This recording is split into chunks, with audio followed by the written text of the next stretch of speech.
പ്രിയമുള്ളവരെ, രാവിലെ വളരെ ഗഹനമായ ശാസ്ത്രീയമായ അക്കാദമിക് വിഷയങ്ങൾ വളരെ പ്രഗത്ഭമായ രീതിയിൽ നമ്മുടെ അവതാരകർ അവതരിപ്പിച്ചു. ഒരുപക്ഷെ ഇത് അല്പം കൂടെ പ്രാക്ടിക്കലായിട്ട്, കാരണം ഈ ജീവിതവുമായി നേരിട്ട് ബന്ധപ്പെട്ട മത്സ്യമേഖലയുമായി ബന്ധപ്പെട്ട കുറേ ആളുകൾ, കുറേ പ്രഗത്ഭ വ്യക്തിത്വങ്ങളാണ് നിങ്ങളുടെ മുൻപിലിരിക്കുന്നത്. അവർ അവരുടെ ജീവിതത്തിൽ നേരിടുന്ന പ്രതിസന്ധികളും പ്രശ്നങ്ങളും നമ്മളുമായി പങ്കുവയ്ക്കുന്നു. ഒരുപക്ഷെ അവർക്ക് സംശയങ്ങളുണ്ടാവാം, വിശദീകരണങ്ങൾ ചോദിക്കാനുണ്ടാവാം, അഭിപ്രായങ്ങൾ പറയാനുണ്ടാവാം. അത് നമ്മൾ കേൾക്കുന്നു. ആവശ്യമെങ്കിൽ ഒരുപക്ഷെ അക്കാദമിക് തലത്തിൽ ഇവിടെ സന്നിഹിതരായിരിക്കുന്ന പ്രഗത്ഭരായവർ ആവശ്യമെങ്കിൽ ചിലപ്പോൾ ഒരു ഉത്തരം അവർ പറയുകയും ചെയ്യും. ഇതിനെ തുടർന്ന് ഓഡിയൻസിൽ നിന്നും, കേൾവിക്കാരിൽ നിന്നും എന്തെങ്കിലും വിശദീകരണം ചോദ്യങ്ങളുണ്ടെങ്കിൽ അതും ഇതിനെ തുടർന്നാവാം. നമുക്കറിയാം ഇവിടെ 11 പേരുണ്ട്. നമുക്കധികം സമയം ഉപയോഗിക്കാൻ കഴിയില്ല എന്നുള്ളത് ഗതത്തോട് ആദ്യമേ അറിയിക്കുകയാണ്. ഒരു 2 മിനിറ്റ് അങ്ങനെയാണെങ്കിൽ തന്നെ നമുക്കൊരു അരമണിക്കൂർ സമയമാണ് നമുക്ക് പൊതുവിൽ ഈ ചർച്ചയ്ക്കായിട്ട് അനുവദിക്കപ്പെട്ടിരിക്കുന്നത്. അപ്പോൾ 2 മിനിറ്റ് കൊണ്ട് നിങ്ങളുടെ പ്രശ്നം അവതരിപ്പിക്കാം, ചോദ്യം ചോദിക്കാം, അഭിപ്രായം രേഖപ്പെടുത്താം. നിങ്ങളുടെ അനുഭവത്തിൻ്റെ വെളിച്ചത്തിൽ ആ രീതിയിൽ നമുക്ക് സഹകരിക്കണമെന്ന് പ്രത്യേകം അഭ്യർത്ഥിക്കുന്നു. 2 മിനിറ്റ് കഴിയുമ്പോഴേക്കും ഞാൻ പതിയൊന്ന് ഒരു ചെറിയൊരു അലർട്ട് നിങ്ങൾക്ക് തരാം. അതനുസരിച്ച് നിങ്ങൾ കൺക്ലൂഡ് ചെയ്യാൻ ശ്രമിക്കുക. എല്ലാവരുടെയും പ്രത്യേകമായ സഹകരണം അഭ്യർത്ഥിക്കുകയാണ്. നമുക്ക് ആദ്യമായി എനിക്കിവരെ വിശദമായി പരിചയപ്പെടുത്താനായിട്ട് അറിയില്ല. അതുകൊണ്ട് നിങ്ങൾക്ക് എന്തെങ്കിലും കൂടുതൽ കാര്യങ്ങൾ വളരെ ചുരുക്കത്തിൽ ആദ്യമേ ഒന്ന് സ്വയം പരിചയപ്പെടുത്താൻ ശ്രമിക്കാം. മത്സ്യമേഖലയിൽ തന്നെ തൊഴിലെടുക്കുന്ന ശ്രീ ജെയിംസ് ശബരിമുത്തുവാണ് ആദ്യമായി നിങ്ങളോട് സംസാരിക്കുന്നത്. James Sabarimuthu, please. അവിടെ ഇരുന്നു.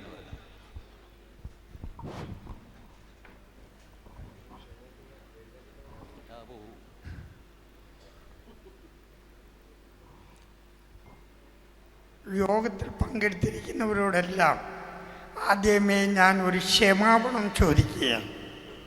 കാരണം സംഘാടകർ ഞങ്ങളെ ഇവിടെ വിളിച്ചിരുത്തിയിട്ട് സംസാരിക്കാൻ വേണ്ടി തന്നിരിക്കുന്ന സമയം 2 മിനിറ്റ്. അതേസമയം അത് 1 മിനിറ്റ് ആക്കിയിരുന്നെങ്കിൽ എനിക്കിപ്പോൾ ക്ലോസായി. ഞങ്ങളൊക്കെ മുതിർന്ന മുൻനിരയിലുള്ളവരാണ്, ഞങ്ങൾ അനുഭവ സമ്പന്നരാണ്. ഞങ്ങൾക്ക് പറയാൻ ഒത്തിരി കാര്യം കാണും.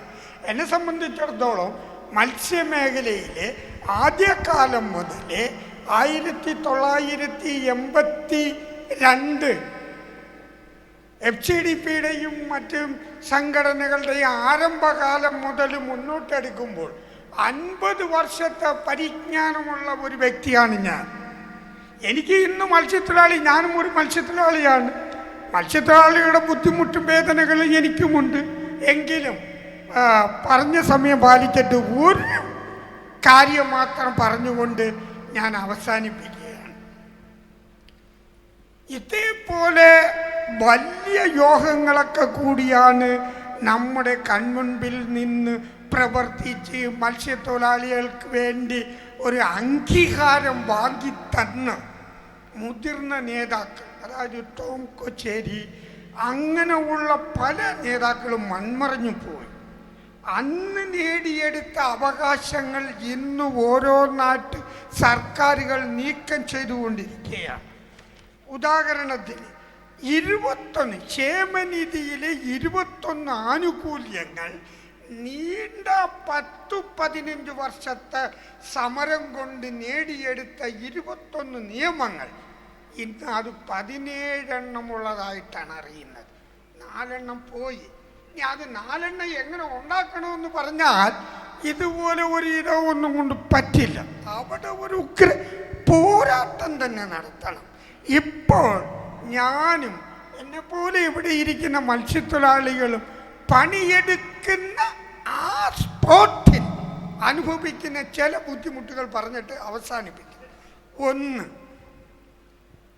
കേരള സർക്കാർ ഇപ്പൊ തൊട്ടടുത്ത് തന്നെ കഴിഞ്ഞ ഓഗസ്റ്റിന് ശേഷം ക്ഷേമനിധി വിഹിതമായി ഞങ്ങൾ അടച്ചുകൊണ്ടിരുന്ന 100 രൂപ വിഹിതം ഒറ്റയടിക്ക് 300 ആക്കി, 3 അതോട് ചേർന്ന് തന്നെ മത്സ്യബന്ധന യാനങ്ങളുടെ രജിസ്ട്രേഷനും 3 അതുകൊണ്ട് രണ്ടാമതെന്ന് പറയുന്നത് തീരവികസനത്തിൽ നിർമ്മിക്കപ്പെട്ട എല്ലാ സ്ഥാപനങ്ങളും, കടപ്പുറത്തുള്ള എല്ലാ സ്ഥാപനങ്ങളും മത്സ്യത്തൊഴിലാളികളുടേതാണ്. ഇന്ന് അതിൻ്റെ വാടക ഇനമെന്ന് പറഞ്ഞുകൊണ്ട് ഉദ്യോഗസ്ഥർ ഈ പാവപ്പെട്ട മത്സ്യത്തൊഴിലാളികളെ ബുദ്ധിമുട്ടിപ്പിക്കുന്ന ആ ഒരു അവസ്ഥ വളരെ ദുഃഖകരമായിരിക്കുകയാണ്. അത് കണ്ട് ഈ യോഗം അവസാനിപ്പിച്ചു. ഈ യോഗത്തിൽ ഞങ്ങളുടേതായ നേരിട്ട് അനുഭവിക്കുന്ന ബുദ്ധിമുട്ടാണെന്ന് മനസ്സിലാക്കിക്കൊണ്ട് അധികാരികളോട് ഇതിൻ്റെ ഒരു പ്രമേയം അവതരിപ്പിക്കണമെന്ന് ആവശ്യപ്പെട്ടുകൊണ്ട് നിർത്തുകയാണ്. Thank you Shri Sabari Muthu sir. രണ്ടാമത്തത് നമ്മളോട് സംസാരിക്കുന്നത് മത്സ്യമേഖലയിൽ തന്നെ തൊഴിലെടുക്കുന്ന ശ്രീ സുശീലൻ എസ്. എല്ലാവർക്കും നമസ്കാരം. ഈ വേദിയിലിരിക്കുന്ന അച്ഛന്മാരുണ്ട്, മുതിർന്നവരുണ്ട്, എല്ലാവരും ഉണ്ട്. എൻ്റെ പ്രശ്നം മത്സ്യം ഇപ്പോൾ കാണാൻ പറ്റുന്നില്ല. ഞാൻ 68 മീൻ പിടിക്കാൻ പോയ ഒരു മത്സ്യത്തൊഴിലാളിയാണ്. അതിൻ്റെ ക്രമേണ കുറഞ്ഞ് ഇപ്പോൾ 2026 തീരം പട്ടിണിയിലായിരിക്കുക. എൻ്റെ ഒരു അന്ന് കണ്ട മത്സ്യത്തിൻ്റെ ഒരു വർധനയും ഇന്ന് കാണുന്ന വറുതിയും എനിക്ക് തോന്നുന്നു ഒരു 25 കൊല്ലമെങ്കിലും ഉപരിതല മത്സ്യം നമ്മുടെ കേരളത്തിൽ പിടിച്ചാലേ ഇനി വരുന്ന തലമുറയ്ക്ക് മത്സ്യം ഭക്ഷിക്കാൻ പറ്റുകയുള്ളൂ. എന്തുകൊണ്ടാൽ നമ്മളെ കുഞ്ഞിനെയും കുട്ടികളെയും അവർ ഒരേ ദിവസവും കോടിക്കണക്ക് കുഞ്ഞുങ്ങളെയാണ് കടലിൽ കോരിക്കടയുന്നത് സൗവലി വെച്ച്. ആ ട്രോളിംഗ് നിരോധനം 45-50 ദിവസം കൊണ്ട് തീരുന്നതല്ല. ജൂൺ, ജൂലൈ, ആഗസ്റ്റ് മാസങ്ങളിൽ ചാളയ്ക്കും അയലയ്ക്കും പരവായ്ക്കും എല്ലാ മീനിനും പരിധി വയ്ക്കുന്ന ഒരു കാലമാണ്. ആ കാലത്തിൽ 52 ദിവസം നിരോധിച്ചാൽ അവൻ മുട്ടയിട്ട് കഴിഞ്ഞാൽ 53-ാമത്തെ ദിവസം അവർ കോരിക്കളയുന്നതാണ് അവരുടെ പ്രവണത. അതുകൊണ്ട് എൻ്റെ ഇത്ര കാലയളവിലുള്ള മത്സ്യ വിഷയത്തിൽ ഉപരിതല മത്സ്യം പിടിക്കാൻ ഏത് ഗവൺമെൻറ് മുമ്പിൽ വരും, ആ ഗവൺമെൻറ്റിനോ ഇനിയുള്ള തലമുറയ്ക്കോ ഭക്ഷണം മത്സ്യം കിട്ടുമെന്നാണ് എൻ്റെ ഒരു അഭിപ്രായം. നിർത്തുന്നു. നമസ്കാരം. Thank you. ഏതായാലും നമ്മൾ അനുവദിച്ച സമയത്ത് പൂർണ്ണമായും ഉപയോഗിച്ചില്ല. അടുത്തത് നമ്മുടെ ഓപ്ഷൻ മേഖലയിൽ വർക്ക് ചെയ്യുന്ന ശ്രീ വിൽസനാണ്. അതും മത്സ്യമേഖലയിൽ വളരെ പ്രധാനപ്പെട്ട ഒരു ഇടമാണ്. ശ്രീ വിൽസൺ സംസാരിക്കുന്നു. എല്ലാവർക്കും നമസ്കാരം. എനിക്ക് പറയാനുള്ളത്, ഞാൻ ഒരു പരമ്പരാഗത മത്സ്യത്തൊഴിലാളിയുടെ മകനുമാണ്. പരമ്പരാഗത മത്സ്യം പിടിച്ചുകൊണ്ട് വരുന്ന വള്ളത്തിൽ ലേലം ചെയ്യുന്നൊരു തൊഴിലാളിയുമാണ്. പരമ്പരാഗത മത്സ്യത്തൊഴിലാളികൾക്ക് ഇന്ന് മീനില്ല, മീൻ കിട്ടുന്നില്ല, വളരെ കുറവാണ്, വളരെ ബുദ്ധിമുട്ടാണ്. അതിന് സാങ്കേതികമായി ഒരുപാട് തടസ്സങ്ങൾ മുന്നിൽ കാണുന്നുണ്ട്. അതിവിടെ വിദഗ്ധർ ഒരുപാട് പേര് നിരത്തി കഴിഞ്ഞിട്ടുമുണ്ട്. അപ്പോൾ ആ തടസ്സങ്ങളെല്ലാം മാറ്റാനും അവർക്ക് സംരക്ഷണം നൽകാനുമുള്ള എല്ലാ കാര്യങ്ങൾക്കും എൻ്റേതായ ലേല ഫീൽഡിലുള്ള എൻ്റേതായ സഹകരണവും സന്മനസ്സും എപ്പോഴും ഉണ്ടായിരിക്കും. ഈ മത്സ്യം കയറ്റുകയും ഇറക്കുകയും ചെയ്യുന്ന ഒരു വിഭാഗം തൊഴിലാളികൾ നമുക്കുണ്ട്. അവരെ പ്രതിനിധീകരിച്ച് സേവിയർ സംസാരിക്കുന്നു. ഇപ്പോൾ തന്നെ നമ്മുടെ ഈ ഒരു വർഷക്കാലം എന്ന് പറഞ്ഞാൽ 6 മാസമേ ലോഡിങ് തൊഴിലാളികൾക്ക് ജോലിയുള്ളൂ. പിന്നെ ഇപ്പോൾ വറുതിയുടെ കാലമാണ്. ഇനി ഈ 6 മാസം വരെ ഈ തൊഴിലാളികളുടെ ജോലിയില്ലാതെ ഈ ഒരു മേഖലയും പ്രതീക്ഷിച്ച് കാത്തിരിക്കേണ്ട ഒരു സാഹചര്യമാണ് വന്നിരിക്കുന്നത്. 6 മാസം കൊണ്ട് കിട്ടുന്ന തുച്ഛമായിട്ടുള്ള പൈസ കൊണ്ട് വേണം ഒരു വർഷത്തെ ജീവിതം ഇവർക്ക് മുന്നോട്ട് കൊണ്ടുപോകാൻ വേണ്ടി തന്നെ.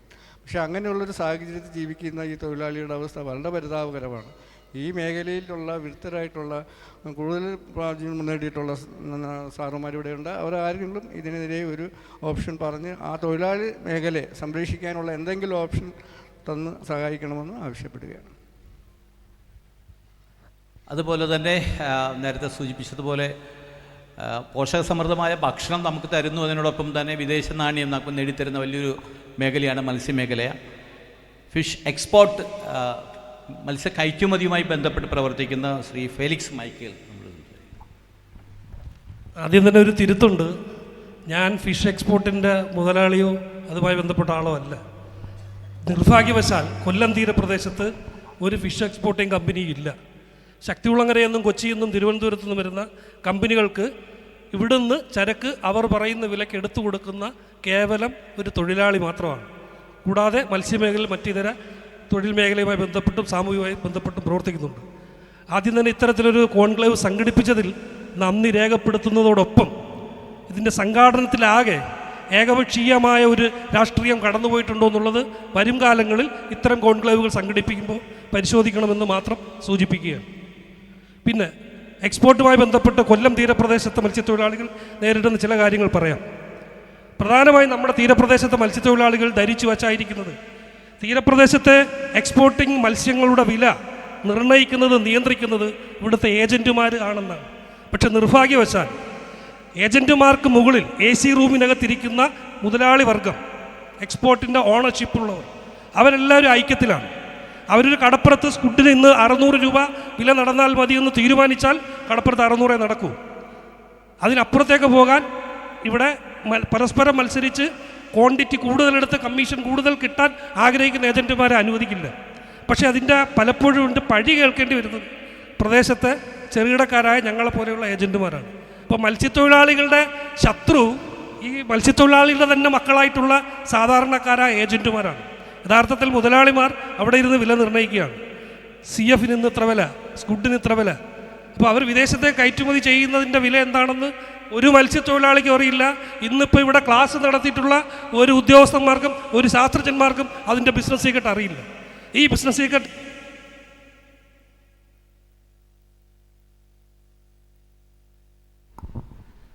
ഇത് പരിഹരിക്കുന്നതിന് വേണ്ടിയിട്ട് FWSൻ്റെ നേതൃത്വത്തിൽ കപ്പിത്താൻ കമ്പനിയുമായി ബന്ധപ്പെട്ട് ഒരു കൺസോർഷ്യം ഏർപ്പെടുത്തി പർച്ചേസ് നടത്തി.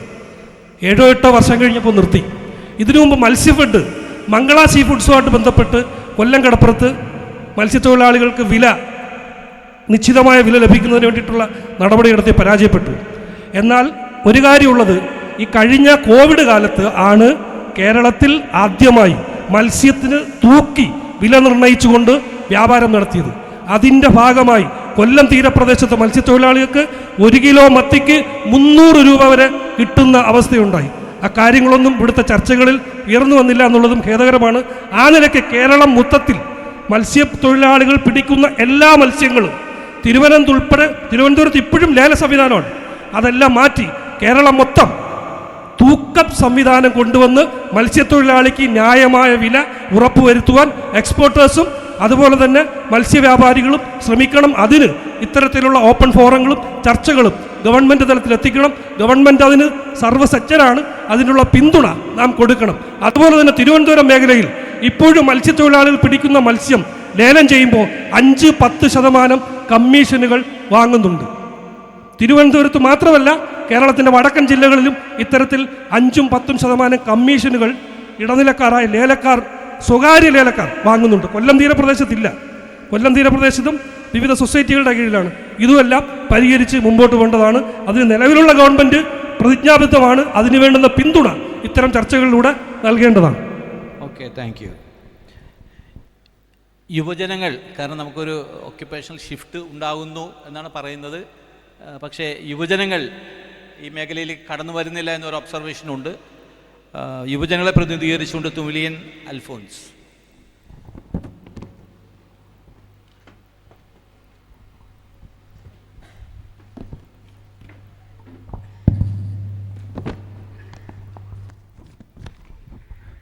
നമസ്കാരം.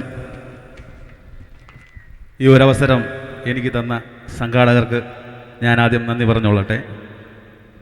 ഞാൻ എൻ്റെ കാര്യത്തിലോട്ട് കിടക്കാം, കാര്യം സമയമില്ലല്ലോ. സോറി.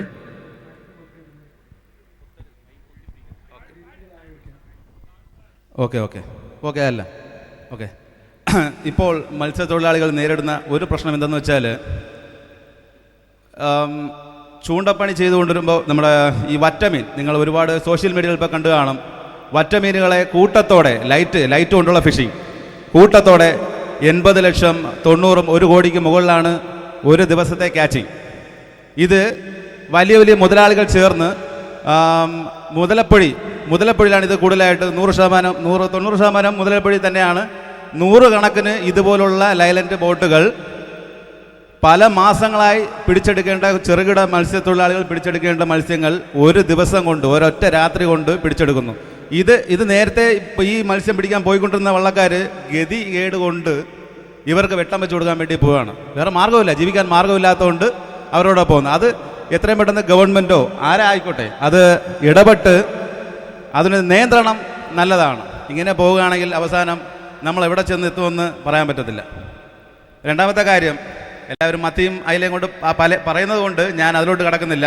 CF കട്ടിൽ ഫിഷ് നമ്മുടെ തങ്കശ്ശേരി ഹാർബറിനകത്ത് ഇപ്പോഴത്തെ നിലവിലത്തെ വില എന്ന് വെച്ചാൽ 460 രൂപയാണ് ഐസ് ഇടാതെ ഫ്രഷ് ആയിട്ട് കൊണ്ടുവരുന്നത്. അതേസമയം ഐസിട്ട് കൊണ്ടുവരുന്ന കണവ നീണ്ടരയിൽ ഇതിനേക്കാളും വില കൂടുതലാണ്.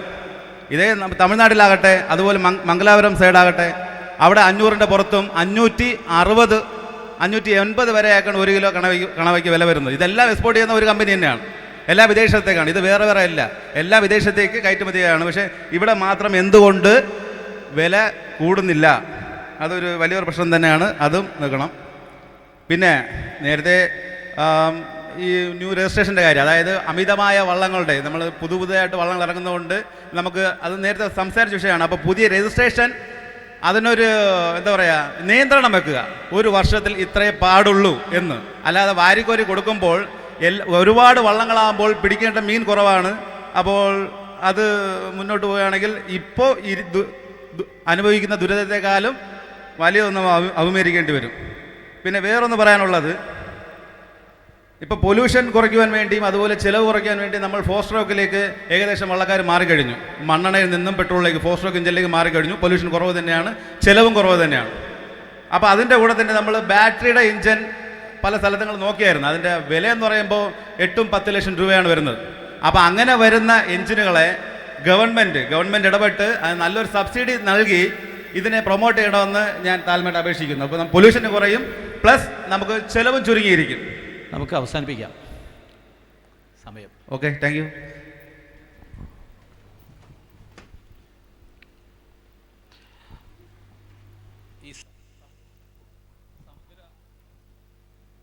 സമുദ്ര മത്സ്യബന്ധന മേഖല പോലെ തന്നെ പ്രധാനപ്പെട്ടതാണ് ഉൾനാടൻ മത്സ്യബന്ധന മേഖല. നേരത്തെ ഡോക്ടർ ജിൻസൺ സൂചിപ്പിച്ചു, ദേശീയതലത്തിൽ 75% ഉൾനാടൻ മത്സ്യബന്ധനത്തെ ആശ്രയിക്കുമ്പോൾ 25% സമുദ്ര മത്സ്യബന്ധനത്തെ ആശ്രയിക്കുന്നത്. പക്ഷേ അത് കേരളത്തിലേക്ക് വരുമ്പോഴേക്കും നേരെ വിപരീതമാണ്. 75% സമുദ്ര മത്സ്യബന്ധന മേഖല ആശ്രയിക്കുന്നു, 23% ഉൾനാടൻ മത്സ്യബന്ധനത്തെ ആശ്രയിക്കുന്നത്. അപ്പോൾ വളരെ പ്രധാനപ്പെട്ടതാണ് ഉൾനാടൻ മത്സ്യബന്ധന മേഖല. ആ മേഖലയെ പ്രതിനിധീകരിച്ച് ശ്രീ ബാബു ലിയോൺസ്.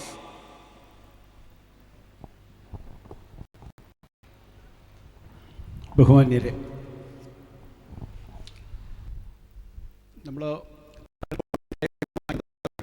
ഉൾനാടൻ മേഖലയുടെയും പൊതുവായ കാര്യങ്ങളല്ല, കേരളത്തിലെ പരമ്പരാഗത മത്സ്യത്തൊഴിലാളികൾ ഇന്ന് നേരിടുന്ന പ്രശ്നങ്ങളാണ്. അതിൻ്റെ പരിഹാരമാണ് നമ്മൾ ഈ കടൽ കോൺക്ലേവിലൂടെ പരിഹരിക്കാനായിട്ട് ശ്രമിക്കുന്നത്. നമ്മൾ 70കളിലും 80കളിലും ഒക്കെ നടത്തിയിരുന്ന മത്സ്യത്തൊഴിലാളികൾ നടത്തിയിരുന്ന മത്സ്യത്തൊഴിലാളി എന്ന പേര് തന്നെ നേടിയെടുക്കാൻ ആ നാമം നമുക്ക് ലഭിച്ചത് തന്നെ കേരളത്തിലെ പരമ്പരാഗതരുടെ സമരങ്ങളിലൂടെയാണ്. അങ്ങനെയാണ് മത്സ്യത്തൊഴിലാളികളുടെ. ഇന്ന് എനിക്കുള്ള ഒരു സംശയം, ഈ പരമ്പരാഗത മത്സ്യത്തൊഴിലാളി എന്ന് പറയുന്ന ആ മേഖലയിലാണോ വരിക? നമ്മളത് ചിന്തിക്കേണ്ടതുണ്ട്. കാരണം ഈസ് ഓഫ് ഡൂയിങ് ബിസിനസ്സൊക്കെ നടത്തുന്ന ഇക്കാലത്ത് സംരംഭകരാണുള്ളത്. നമ്മുടെ പരമ്പരാഗത മത്സ്യത്തൊഴിലാളികളൊക്കെ തന്നെ സംരംഭകരാണ്. അപ്പം നമ്മളെങ്ങനെയാണ് തൊഴിലാളിയാവുക എന്ന് വെറുതെ ഒന്ന് ചിന്തിച്ച് നോക്കുക. ഉൾനാടൻ മേഖലയിൽ ഇന്ന് അഷ്ടമുടിക്കായലുമായി ബന്ധപ്പെട്ട്, അഷ്ടമുടിക്കായലെന്ന് പറയുന്ന കൊല്ലം പരപ്പിൻ്റെ ജീവവായുവാണ്, അല്ലെങ്കിൽ അതിൻ്റെ നഴ്സറിയാണ് അഷ്ടമുടിക്കായൽ. പക്ഷേ അഷ്ടമുടിക്കായലിൽ നിന്ന് NH-66 വേണ്ടി മണലെടുക്കുമ്പോൾ അത് തടയുന്നതിന് ഞാൻ ഉൾപ്പെടുന്ന സംഘടന പോലും രംഗത്ത് വരാതിരിക്കുന്ന ഒരു സാഹചര്യമുണ്ട്. കാര്യം അഷ്ടമുടിക്കായലിലെ മത്സ്യത്തൊഴിലാളികൾ ഭൂരിപക്ഷവും മറ്റ് കായലുകൾ, ഇവിടെ മത്സ്യസമ്പത്ത് ഇല്ലാത്തത് കൊണ്ട് മറ്റ് കായലുകളിലെ കുമരകത്തോ വേമ്പനാടോ കൊച്ചിയിലോ കണ്ണൂരോ ഒക്കെ പോയി ജോലി ചെയ്യുന്ന ഒരവസ്ഥയുണ്ട്.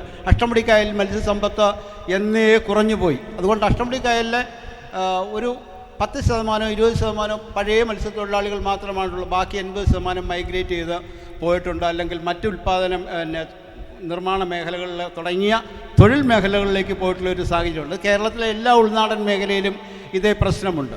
അപ്പോൾ അതുകൊണ്ട് നമ്മൾ പൊതുവായി പറയേണ്ടത് അധികാരം നിലനിൽക്കുന്നത് ഭൂമിയുമായി ബന്ധപ്പെട്ടാണ്. ഭൂമിയാണ് അധികാരം. നമ്മൾ ഭൂമിയാണ് അധികാരമെന്ന് ഇവിടെ ആദിവാസികളാണ് പറയുക. പക്ഷെ അത് നമ്മളും പറയേണ്ട സമയമായി. കാര്യം നമ്മളെ ഫ്ലാറ്റുകളിലേക്ക് മാറ്റിക്കൊണ്ടിരിക്കുമ്പോൾ, ഇവിടെ നേരത്തെ പറഞ്ഞു 10, 15, 20 വർഷം കഴിയുമ്പോൾ ഫ്ലാറ്റുകൾ ഇല്ലാതാവുമ്പോൾ നമ്മൾ തെരുവിലേക്കാണ് പോവുക. മറ്റെവിടെയും നമുക്ക് ചേക്കേറാൻ ഇടമുണ്ടാവില്ല. അതുകൊണ്ട് ഭൂമിയാണ് നമ്മുടെ അധികാരമെന്നും അതുകൊണ്ട് ഭൂമിക്ക് വേണ്ടിയിട്ടാണ് നമ്മൾ സമരം ചെയ്യേണ്ടതെന്നും, അപ്പം ഇവിടുത്തെ തീരദേശ ഹൈവേ വരുമ്പോൾ നമ്മൾ ഒഴിവാക്കപ്പെടേണ്ടവരല്ല, ഹൈവേയുടെ സമീപത്ത് തന്നെ താമസിപ്പിക്കപ്പെടേണ്ടവരാണെന്നുള്ള ആ രീതിയിലുള്ള ചിന്തകൾ നമുക്കുണ്ടാകണമെന്നാണ് എൻ്റെ ഓർമ്മപ്പെടുത്തലുകൾ. ഞങ്ങൾ ഈ അടുത്ത കാലത്തൊരു നമ്മുടെ സമയം ഒരു മുദ്രാവാക്യം വെച്ചിരുന്നു.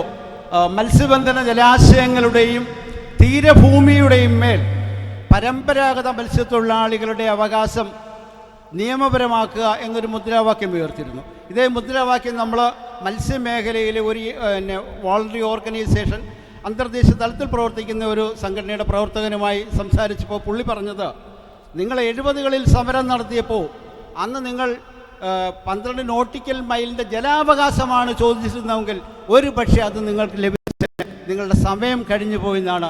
ഇപ്പം നഷ്ടപ്പെട്ടു പോയി എന്ന് നമ്മൾ പറയുന്ന ആ മുദ്രാവാക്യങ്ങളെ, അല്ലെങ്കിൽ ഇപ്പോൾ നമ്മളുടെ ജലാവകാശവുമായി ബന്ധപ്പെട്ട തീരഭൂമിയുമായി ബന്ധപ്പെട്ട നമ്മുടെ അവകാശങ്ങളെ നമുക്ക് ഇനിയെങ്കിലും ചോദിക്കാൻ കഴിയണം എന്ന് മാത്രം പറഞ്ഞുകൊണ്ട് ഞാൻ നിർത്തുന്നു. അഭിവാദ്യം.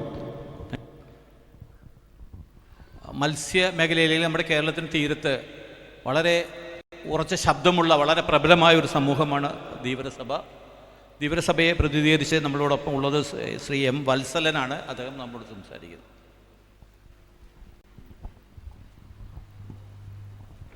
ബഹുമാന്യനായ മോഡറേറ്റർ, ഈ കടൽ കോൺക്ലേവ് സംഘടിപ്പിച്ചിട്ടുള്ള കൊല്ലം അതിരൂപതയുടെ ആരാധ്യരായിട്ടുള്ള പ്രവർത്തകരെ, നേതാക്കളെ, മത്സ്യത്തൊഴിലാളികളുടെ പ്രശ്നങ്ങളും പരിഹാരവും ആണ് നമ്മുടെ ഈ ചർച്ച. മത്സ്യത്തൊഴിലാളികൾ ഇന്ന് അഭിമുഖീകരിക്കുന്ന പലവിധ വിഷയങ്ങളെക്കുറിച്ച് നാം ഓരോരുത്തരും ജാഗരൂകരായി ആണ് നിൽക്കുന്നത്. നമ്മെ സംബന്ധിച്ചോളം കർഷകന് കർഷക ഭൂമിയുടെ അവകാശം ഉള്ളതുപോലെ, വനാവകാശം ആദിവാസികൾക്കുള്ളതുപോലെ, മത്സ്യത്തൊഴിലാളികൾക്ക് കടലും തീരവും അവൻ്റെ അവകാശമായി കിട്ടുന്നതിന് വേണ്ടിയുള്ള പ്രയത്നമാണ് ഇനി നാം നടത്തേണ്ടത്.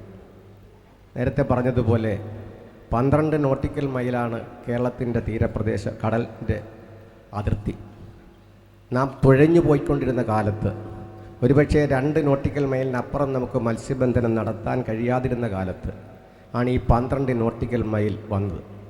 പക്ഷേ ഇന്ന് ആധുനിക യന്ത്രങ്ങൾ ഉപയോഗിച്ച് മത്സ്യബന്ധനത്തിന് പോകുന്ന മത്സ്യത്തൊഴിലാളികളെ സംബന്ധിച്ചോളം ഈ 12 നോട്ടിക്കൽ മൈൽ എന്ന് പറയുന്നത് വളരെ അപര്യാപ്തമാണ്.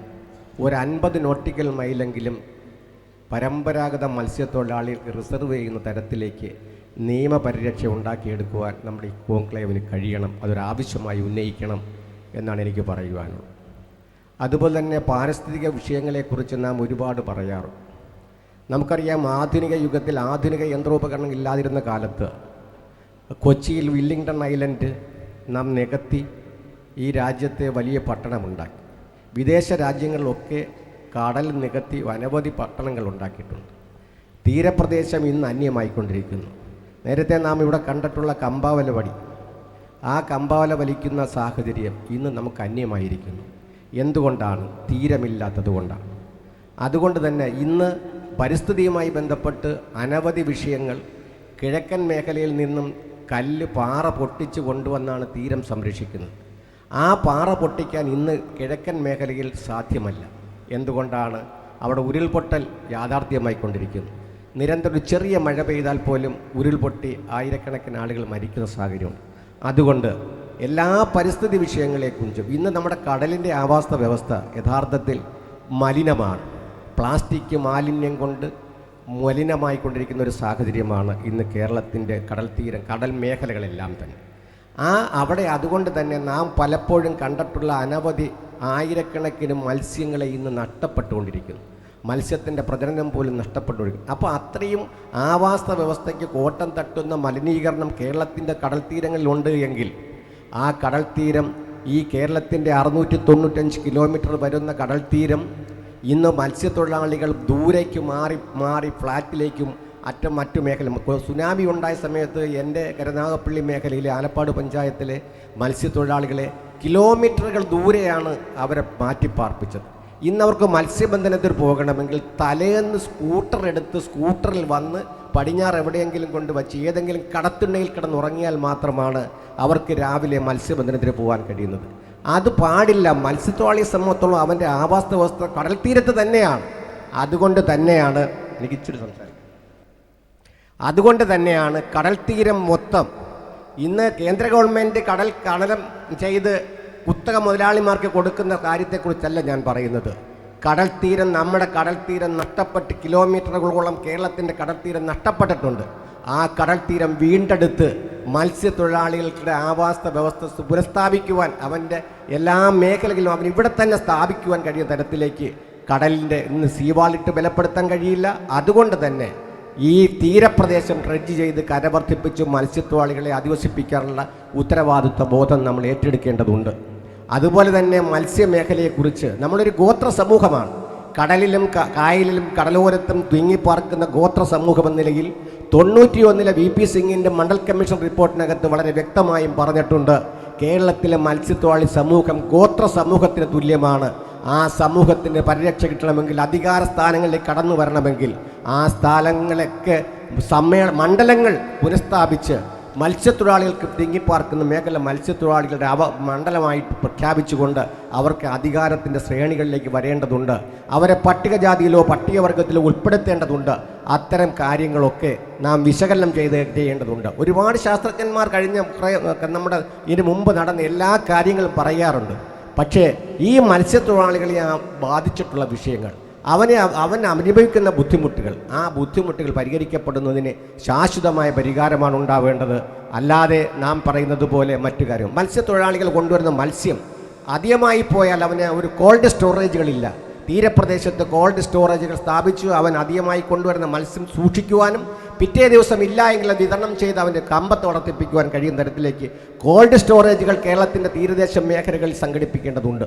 അതുപോലെ തന്നെ മത്സ്യമേഖലയുമായി ബന്ധപ്പെട്ട് മത്സ്യത്തൊഴിലാളികൾക്ക് ഇന്ന് ഉൾക്കടലിൽ മത്സ്യബന്ധനം നടത്താൻ കഴിയണമെങ്കിൽ ആ മത്സ്യബന്ധനം നടത്താൻ കഴിയുന്നതിനാവശ്യമായി വരുന്ന അവർക്ക് ആവശ്യമായ പരിരക്ഷയും അവർക്ക് ആവശ്യ പരിശീലനവും കൊടുക്കണം.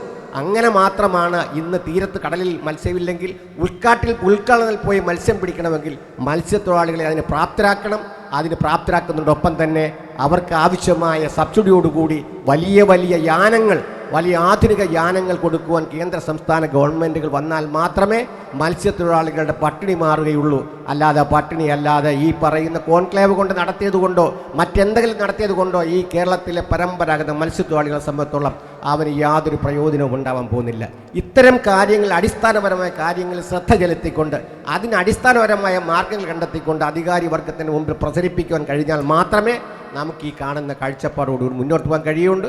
അതുകൊണ്ട് ഈ കോൺക്ലേവ് ഈ പറയുന്ന ആവശ്യങ്ങൾ ഉന്നയിക്കുന്നതിന് വേണ്ടിയുള്ള ഒരു മാർഗമായി കാണുവാനും ഈ കോൺക്ലേവ് ഇത് അംഗീകരിച്ച് വേണ്ടപ്പെട്ട അധികാരികളുടെ മുമ്പിൽ പ്രചരിപ്പിക്കുവാനുള്ള അല്ലെങ്കിൽ പ്രസൻറ്റ് ചെയ്യുവാനുള്ള ഒരു ബാധ്യത ഈ കോൺക്ലേവ് ഏറ്റെടുക്കണമെന്ന് പറഞ്ഞുകൊണ്ട് നിർത്തുന്നു. നന്ദി, നമസ്കാരം. Thank you. മത്സ്യബന്ധന മേഖലയിൽ മത്സ്യത്തിൻ്റെ വിപണനം വളരെ പ്രധാനപ്പെട്ടതാണ്. പ്രത്യേകിച്ച് ഈ തിരുവനന്തപുരം മേഖലയിലൊക്കെ തന്നെ ധാരാളം സ്ത്രീകൾ ഈ മത്സ്യ വിപണന മേഖലയുമായി ബന്ധപ്പെട്ട് പ്രവർത്തിക്കുന്നുണ്ട്. ആ മേഖലയിലെ പ്രശ്നങ്ങൾ നമ്മളോട് അവതരിപ്പിക്കുന്നത് ശ്രീമതി വെറോണിക്ക ആൻ്റണിയാണ്. എല്ലാവർക്കും നമസ്കാരം. ഞാൻ പറയാൻ ഉദ്ദേശിക്കുന്നത്, ഞങ്ങൾ ജനിച്ചു വളർന്ന മണ്ണാണ് കടലിൻ്റെ തീരപ്രദേശം. ആ കടൽ തീരപ്രദേശം ഇന്ന് അന്യമായിക്കൊണ്ടിരിക്കുന്ന ഒരവസ്ഥയിലേക്കാണ് മാറുന്നത്. അങ്ങനെ മാറുവാൻ സാധ്യമല്ല. ഞങ്ങൾ കിടക്കുന്ന കുടിലുകൾ ഞങ്ങൾക്ക് സ്വന്തമാണ്. ഞങ്ങളെ ഇവിടെ നിന്ന് ഒഴിപ്പിച്ച് കൊണ്ടുപോകാനുള്ള ഒരു ന്യായവും ഒരധികാരികൾക്കുമില്ല. ഞങ്ങളുടെ മാതാപിതാക്കൾ ഞങ്ങൾക്ക് സ്വന്തമായി തന്ന കടലും കടലിൻ്റെ ഭൂമി അത് ഞങ്ങളുടെ സ്വന്തമാണ്. ഇന്ന് കടലിനെ എല്ലാവരും കൂടെ ദൂർത്തടിച്ച് കടലിലുള്ള സ്വത്തുക്കളെല്ലാം തീർത്ത് കടലിൽ ഒരു മത്സ്യമില്ല. നേരത്തെ ഇവിടെ പറഞ്ഞ സഹോദരൻ പറഞ്ഞ് കടലിൽ ഇവിടെ ഇപ്പോൾ കമ്പോല വലിക്കാൻ സാധ്യമല്ല എന്ന്. ഒത്തിരി സ്ഥലമുണ്ട് കമ്പോല വലിക്കാൻ, പക്ഷേ മത്സ്യങ്ങളില്ല. കമ്പോല എന്നുള്ള ആ പ്രസ്ഥാനം ഇന്ന് അന്യാധീനമായിക്കൊണ്ടിരിക്കുകയാണ്. അതുകൊണ്ട് ഇന്ന് കടലിൻ്റെ മക്കളെ ദൂരെ വണ്ടിയെടുത്ത് വന്ന് വള്ളത്തിൽ പോകാൻ വരുന്ന ഒരു സംവിധാനം ഉണ്ടാക്കാതെ അവർ കിടക്കുന്ന ഇടങ്ങളിൽ തന്നെ അവർക്ക് കിടക്കുവാൻ വേണ്ടുന്ന സംവിധാനം ഗവൺമെൻറ് അധികാരികൾ ഉണ്ടാക്കി കൊടുക്കണം. അവിടുന്ന് അവരെ കുടിലൊഴിപ്പിക്കുവാൻ സാധ്യമല്ല. മറ്റ് പല നവീകരണ കാര്യങ്ങളും വരുന്നത് കൊണ്ട് റെയിൽവേയും ട്രെയിൻ ഓടുന്നത് കൊണ്ടും മറ്റ് വിഴിഞ്ഞം തുറമുഖം പോലെ വലിയ തുറമുഖമാക്കണം, പോർട്ട് തുറമുഖം എന്ന ആ ചിന്തയുള്ളത് കൊണ്ടുമൊക്കെ ഞങ്ങളുടെ തീരപ്രദേശത്ത് നിന്ന് വലിയ വലിയ സിമൻറ്റ് കട്ട അങ്ങ് നിരത്തി വെച്ചിരിക്കുകയാണ്. ഞങ്ങൾക്ക് ഉഷ്ണിച്ചാൽ ഒന്ന് കടപ്പുറത്ത് പോയി ഇരിക്കാൻ ഉണ്ടായിരുന്ന സ്ഥലം ഇന്നില്ലാതായിക്കൊണ്ടിരിക്കുകയാണ്. ദയവ് ചെയ്ത് ഗവൺമെൻറ് അധികാരികളോടൊരു അഭ്യർത്ഥനയുണ്ട്, ഞങ്ങളുടെ മണ്ണ് ഞങ്ങൾക്ക് വിട്ടു തരണം. Thank you. ബോട്ട് ഉടമ സംഘത്തിൻ്റെ പ്രസിഡൻ്റായിരുന്നു ശ്രീ മാർഷൽ ഫ്രാങ്ക്. ഇപ്പോൾ ബോട്ടുകളൊന്നും സ്വന്തമായിട്ടില്ലെങ്കിലും ബോട്ട് ഓണേഴ്സിൻ്റെ പ്രശ്നങ്ങൾ അദ്ദേഹത്തിന് നന്നായിട്ട് മനസ്സിലാക്കാൻ സാധിക്കും. അവർക്ക് വേണ്ടി സംസാരിക്കുന്നത് ശ്രീ മാർഷൽ ഫ്രാങ്ക്. ശരിയാണ്, ഞാൻ പഴയ ബോട്ടുടമയാണ്. ബോട്ടുടമ സംഘത്തിൻ്റെ സംസ്ഥാന പ്രസിഡൻ്റായിരുന്നു ഒരു 9 വർഷം. ഓക്കെ, ഞാൻ പ്രസിഡൻ്റായിരിക്കുമ്പോഴാണ് ഈ ട്രോളിംഗ് നിരോധനം വന്നത്. നമ്മുടെ വിജയം മാഷയ്ക്ക് അന്ന് ഞങ്ങൾക്കെതിരായിട്ട് ഒരുപാട് മുദ്രാവാക്യം വിളിച്ചു. അപ്പോൾ അന്ന് വിളിച്ചൊരു മുദ്രാവാക്യം എനിക്ക് ഇപ്പോഴും ഓർമ്മയുണ്ട്. മത്തി മുട്ട ഇട്ടോട്ടെ, ഇട്ട മുട്ട വിരിയണം, തട്ടിമുട്ടി പൊട്ടിക്കരുത്, ബോട്ടുകാരെ കൊള്ളക്കാരെ. ഇതായിരുന്നു ആ മുദ്രാവാക്യം. അപ്പോൾ ഞാനിപ്പോൾ ഇത് പറയുമ്പോൾ ഞങ്ങൾ ബോട്ടുകാർ ആകെ 2-4 ആളെ ഇവിടെ ഉള്ളൂ. സുരക്ഷിതമായിട്ട് പോകാൻ പറ്റുമല്ലേ ഇവിടുന്ന്? ഓക്കെ. അപ്പോഴേ അത് കഴിഞ്ഞിട്ട് അപ്പോൾ കുറേ കമ്മീഷൻ വന്ന്, കലാവർ കമ്മീഷൻ, ആ ഒരു അറിയാലോ, ബാവുപ്പാൾ കമ്മീഷനെല്ലാം വന്നിട്ട് അവസാനം ബാലകൃഷ്ണദാർ കമ്മീഷൻ വന്നപ്പോൾ പുള്ളി ഇത് നിരോധിക്കണമെന്ന് കട്ടിയായിട്ട് അങ്ങ് പറഞ്ഞു. എന്നിട്ടൊരു കാര്യം കൂടെ പറഞ്ഞു, 12 കാര്യങ്ങൾ പറഞ്ഞു ഈ മത്സ്യസമ്പത്തിൻ്റെ സംരക്ഷണത്തിനും ഈ തീരദേശ മക്കളുടെ അഭിവൃദ്ധിക്കും വേണ്ടി. അതിൽ ഒരെണ്ണമായിരുന്നു ഈ ട്രോളിംഗ് നിരോധനം. 12 ശുപാർശകളിൽ ഒരെണ്ണം. ആ ഒരെണ്ണം അവർ നടപ്പിലാക്കി. ബാക്കി 11 ഫ്രീസറിൽ വെച്ചു, അവിടെ ഇരിക്കട്ടെ. അതിൽ വേറൊരു കണ്ടീഷൻ പറഞ്ഞിരുന്നു, 3 വർഷം പരീക്ഷണാർത്ഥം ട്രോളിംഗ് നിരോധനം നടപ്പിലാക്കുകയും അത് പിന്നെ നിർത്തിവെച്ചിട്ട് അതിൻ്റെ ഇമ്പാക്റ്റ് സ്റ്റഡി, ഇതിൻ്റെ ഗുണമോ ദോഷമുള്ളൊരു സ്റ്റഡി നടത്തിയതിന് ശേഷം പിന്നെ മാത്രമേ ഇത് തുടരണമോ വേണ്ടയോ എന്ന് തീരുമാനിക്കാവൂ എന്നിവിടെ പ്രൊഫസർ ബാലകൃഷ്ണൻ നായർ, എൻ്റെ ഒരു സുഹൃത്തുക്കൂടെ, അദ്ദേഹം പറഞ്ഞു വെച്ചു. അത് ഞങ്ങൾ അംഗീകരിച്ചു. പക്ഷേ അങ്ങനൊരു സ്റ്റഡി ഉണ്ടായോ? നേരത്തെ ആരോ ഇവിടെ പ്രസംഗിച്ച ഒരാൾ അതിനിപ്പോൾ ഏതോ സയൻറ്റിസ്റ്റ് പറയുന്നത് കേട്ട്, അങ്ങനൊരു സ്റ്റഡി ഉണ്ടായോ? 36-37 വർഷമായി. ആ 3 വർഷം കഴിഞ്ഞ് വീണ്ടും 33 വർഷമായി. ഒരു സ്റ്റഡി ഉണ്ടായില്ല. പിന്നെ മറ്റൊന്ന്, ഈ 37 വർഷമായിട്ട് ബോട്ടുകാർ ഈ ജൂൺ ജൂലൈ മാസങ്ങളിൽ കടലിൽ പോകുന്നില്ല. ആദ്യം 45 ദിവസമായിരുന്നു, ഇപ്പോൾ 60 ദിവസമാക്കി, 90 ദിവസമാക്കണം ഏതോ സഹോദരൻ ഇവിടെ പറയുന്നത് കേട്ടു. നല്ല കാര്യം, എത്ര 90-ഓ 100-ഓ ആക്കുന്നത് നമുക്കതില്ല. പക്ഷേ ഈ ജൂൺ ജൂലൈ മാസങ്ങളിലെ നമ്മുടെ സഹോദരങ്ങളെല്ലാം പോകുമ്പോൾ കിട്ടുന്ന മത്സ്യം ഏതാണ് കൂടുതലും? അയലയും മത്തിയും. ഈ അയിലയും മത്തിയും മുട്ടയിടുന്ന മാസമാണ് ജൂൺ ജൂലൈ എന്നാണ് പറയുന്നത് ശാസ്ത്രജ്ഞന്മാർ പറയുന്നത്. അതിൻ്റെ മുട്ടയും കുഞ്ഞിനെയും സംരക്ഷിക്കാനാണ് നിരോധനം. അത് സംരക്ഷിക്കപ്പെടുന്നുണ്ടോ? ബോട്ടുകാരും ഒരു തട്ടിമുട്ടി പൊട്ടിക്കുന്നില്ല. അപ്പോൾ ഇതൊന്ന് പഠിക്കേണ്ടതല്ലേ, വീണ്ടും ഒന്ന് റീതിങ്ക് ചെയ്യണ്ടേ? അല്ല, എൻ്റെ ഒരു അഭ്യർത്ഥന മാത്രമല്ല, കറക്റ്റായിട്ട് പറയാൻ നോക്കുന്ന ഒരു വേദിയൊന്നുമല്ല ഇത്. അതെനിക്ക് നല്ല ബോധ്യമുണ്ട്. അതുകൊണ്ട് ആ ബാലകൃഷ്ണൻ നായർ കമ്മീഷൻ പറഞ്ഞ പോലെ 3 വർഷം കഴിഞ്ഞ് ഇപ്പോൾ 37 വർഷമായി ഒരു ഇമ്പാക്ട് സ്റ്റഡി, അത് പ്രശസ്തരായ ഈ രംഗത്ത് പരിണിതപ്രജ്ഞരായ ശാസ്ത്രജ്ഞന്മാരെ നിയോഗിച്ചിട്ട് ഇതിൻ്റെ ഗുണദോഷങ്ങളെപ്പറ്റി ഒരു ഇമ്പാക്ട് സ്റ്റഡി നടത്തിയിട്ട് വേണം ഇത് ഇനി തുടരണമോ വേണ്ടയോ. എനിക്ക് തുടരുന്നൊന്നും എനിക്ക് എതിർപ്പൊന്നുമില്ല, ആരും വഴക്കിന് വരരുത്, ദൈവത്തെ ഓർത്ത്. പക്ഷേ അല്പം നീതിയൊക്കെ ഞങ്ങളോട് ഒന്ന് കാണിച്ചേക്കണേ പ്ലീസ്. Thank you. ഓക്കെ. നമുക്കറിയാം, ഓരോ പ്രദേശത്തെയും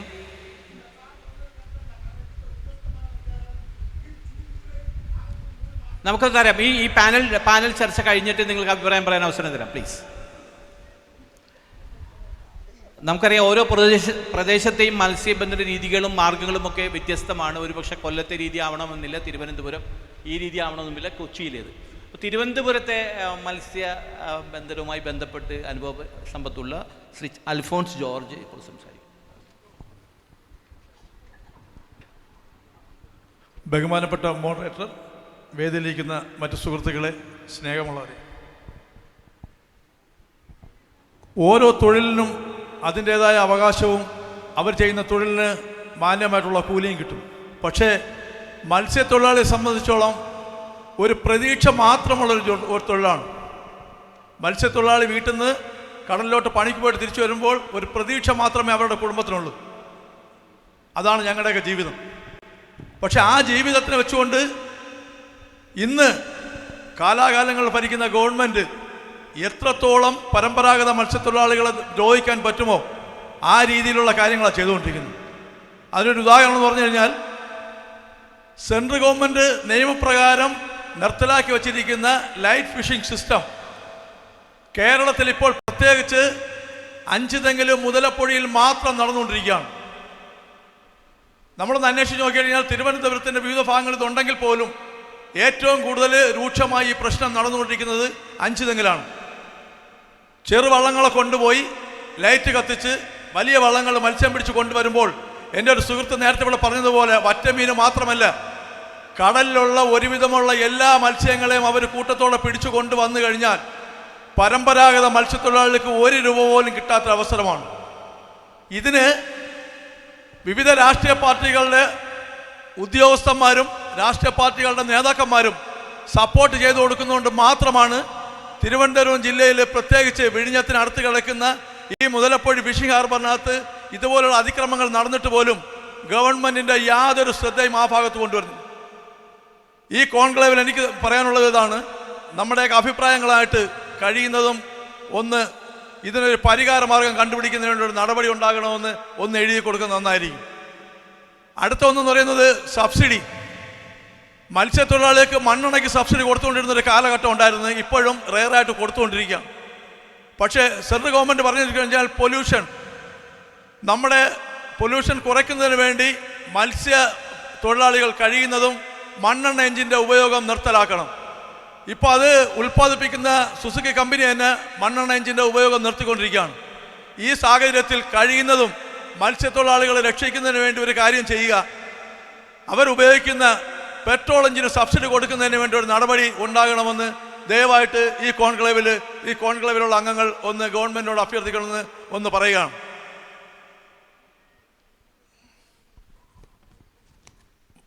മറ്റൊന്ന് പറയുന്നത്, നമ്മളെ സംബന്ധിച്ചിടത്തോളം ഇവിടെ നേരത്തെ പറയുകയുണ്ടായി, പരമ്പരാഗത മത്സ്യത്തൊഴിലാളികളുടെ എണ്ണമാണ് കേരളത്തിൽ കൂടുതലുള്ളതെന്ന്.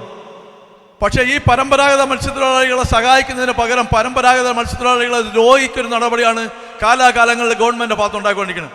കാരണം അവരുടെ രജിസ്ട്രേഷനുമായിട്ട് ബന്ധപ്പെട്ടിരിക്കുന്ന കാര്യങ്ങൾ, അവർ രജിസ്ട്രേഷൻ, പ്രത്യേകിച്ച് ഞാൻ 5 തെങ്ങിലെ മത്സ്യത്തൊഴിലാളി ആയതുകൊണ്ട് എനിക്ക് പ്രത്യേകിച്ചൊരു കാര്യം ഇവിടെ പറയാനുണ്ട്. ഞങ്ങളുടെ മുതലപ്പൊഴി ഫിഷിംഗ് ഹാർബർ ഞങ്ങൾക്ക് പോകാൻ അനുയോജ്യമല്ലാത്തൊരു സാഹചര്യം ആയതുകൊണ്ട് 3 മാസക്കാലം ഗവൺമെൻറ് പറയും, പ്രത്യേകിച്ച് ഞങ്ങളുടെ മന്ത്രിമാരൊക്കെ പറയും, നിങ്ങൾക്ക് യാതൊരു കുഴപ്പമില്ല, നിങ്ങൾക്ക് കൊല്ലത്ത് പോയി പണി ചെയ്യാം. ഞങ്ങൾ ഇവിടെ വന്നു കഴിഞ്ഞാൽ ഞങ്ങളുടെ വീട്ടിലുള്ളവരെ എന്തൊക്കെ ചീത്ത വിളിക്കാൻ പറ്റും ആ ഒരു രീതിയിൽ പോലും ചീത്ത വിളിച്ചാലും ഞങ്ങളത് കേട്ടുകൊണ്ട് ഇവിടെ വന്ന് സഹിച്ച് ജോലി ചെയ്തിട്ട് ഞങ്ങളുടെ കുടുംബം പോറ്റാൻ വേണ്ടി പോയിക്കൊണ്ടിരിക്കുന്നതിൻ്റെ ഒരു പ്രധാനപ്പെട്ട കാരണം 5 തെങ്ങിലുള്ള മുതലപ്പൊഴി ഫിഷിംഗ് ഹാർബർ ശരിയാക്കി തരാത്തതുകൊണ്ടാണ്. മുതലപ്പൊഴി ഫിഷിംഗ് ഹാർബർ 1 കോടി 177 കോടി രൂപ ഇപ്പോൾ സെൻട്രൽ ഗവൺമെൻറ് സ്റ്റേറ്റ് ഗവൺമെൻറ്റും അതിനുവേണ്ടി അനുവദിച്ചിട്ടുണ്ടെങ്കിൽ പോലും അതിൻ്റെ പണിയെന്ന് പറയുന്നത് പത്രത്തിലൊക്കെ നമ്മൾ വായിച്ചു കേൾക്കുന്നതെന്ന് വെച്ച് കഴിഞ്ഞാൽ ഉടനെ പണി തുടങ്ങും എന്നൊക്കെ പറഞ്ഞിട്ടുണ്ട്. ഞങ്ങളുടെ സംഘടനക്കാർ ഈ അടുത്ത കാലത്ത് അന്വേഷിച്ചപ്പോൾ പറയുന്നത് വെച്ച് കഴിഞ്ഞാൽ കഴിയുന്ന എളുപ്പത്തിൽ പണി തുടങ്ങും. പക്ഷേ ഞങ്ങളെയൊക്കെ പറ്റിച്ചുകൊണ്ട് വീണ്ടും അടുത്ത വരുന്ന വർഷങ്ങളിലെല്ലാം ഞങ്ങൾ കൊല്ലത്തിനെ ആശ്രയിക്കേണ്ട ഒരു ഗതികളിലോട്ട് പോയിക്കൊണ്ടിരിക്കുകയാണ്. ദയവ് ചെയ്ത് ഞങ്ങളുടെ ഈ പ്രശ്നങ്ങൾ മറ്റുള്ള മേഖലകളിൽ കൂടെ ഒന്ന് അറിയിക്കണമെന്ന് അഭ്യർത്ഥിച്ചുകൊണ്ട് ഞാൻ എൻ്റെ വാക്കുകൾ അവസാനിപ്പിക്കുന്നു. നന്ദി.